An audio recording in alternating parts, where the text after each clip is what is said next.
لا إله إلا الله محمد رسول الله۔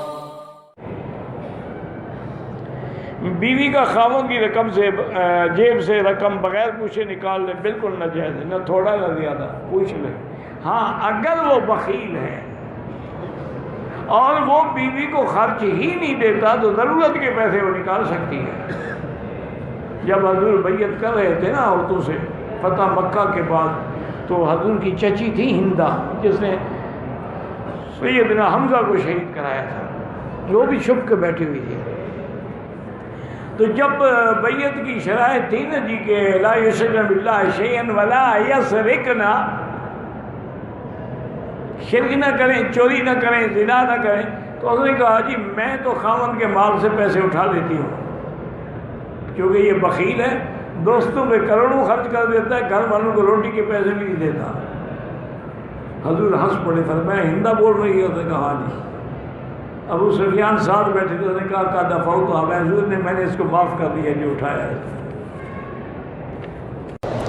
کہتے ہیں جی کہ عام انسان جو ہیں وہ تو زمینی مٹی سے، اور انبیاء جو ہیں وہ جنت کی مٹی سے، اور ہمارے نبی پاک جنت الفردوس کی مٹی سے پیدا ہوئے ہیں۔ اس پہ کوئی دلیل بھی ہے جو مولوی صاحب کہتے ہیں؟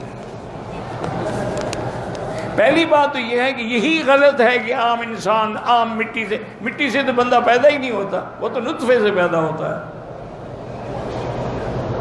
مٹی سے تو صرف حضرت آدم پیدا ہوئے۔ یہ تم نے کیسے بنا دیا کہ ہر آدمی جو ہے وہ مٹی سے پیدا ہوتا ہے؟ چونکہ ہمارے باپ مٹی سے پیدا ہوئے ہیں، اس لیے ہمیں نسبت کر دی جاتی ہے۔ اور دوسری بات یہ یاد رکھیں کہ ایک روایت میں البتہ یہ آتا ہے کہ جہاں کی مٹی ہو وہی آدمی دفن ہوتا ہے۔